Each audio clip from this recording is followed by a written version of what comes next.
dito sa company to.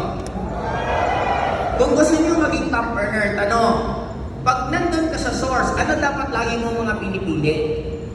Pwede, kadalasan sa atin ngayon gusto mong yumaman. Okay, pinili ko gusto kong yumaman.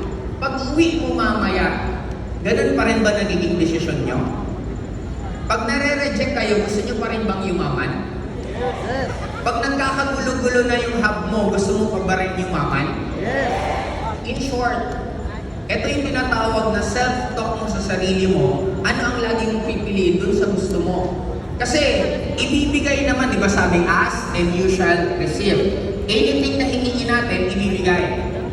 Kaya lang, bakit ang nangyayari, yung hindi natin gusto? Kasi, pwedeng sinabi mo yung gusto mo isang beses, pero sinabi mo ng 10 beses yung hindi mo gusto. Sa mga babae, tip ko po sa inyo, huwag mong sabihin sa partner mo yung ayaw mangyari. Kasi kapipilit na sasabihin yan, pwedeng isang araw, yan ang mangyayari. Kaya nga dapat, naniniwala po ba kayo na yayaman kayo dito? Yes.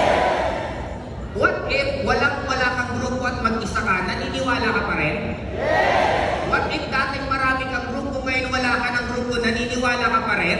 Yes. Sabi nga nila, hindi naman importante kung walang naniniwala sa inyo, ang importante naniniwala kayo sa sarili nyo.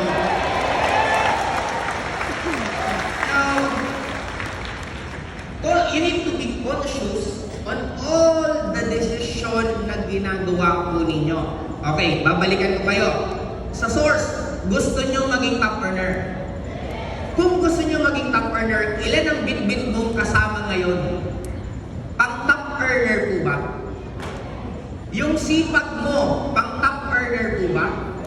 Yung the way ka gumalaw, the way ka magsalita, pang top earner po ba?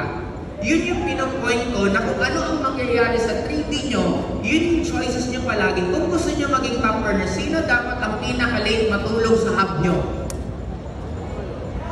Sino dapat ang pinakamaagang gumising sa hub nyo?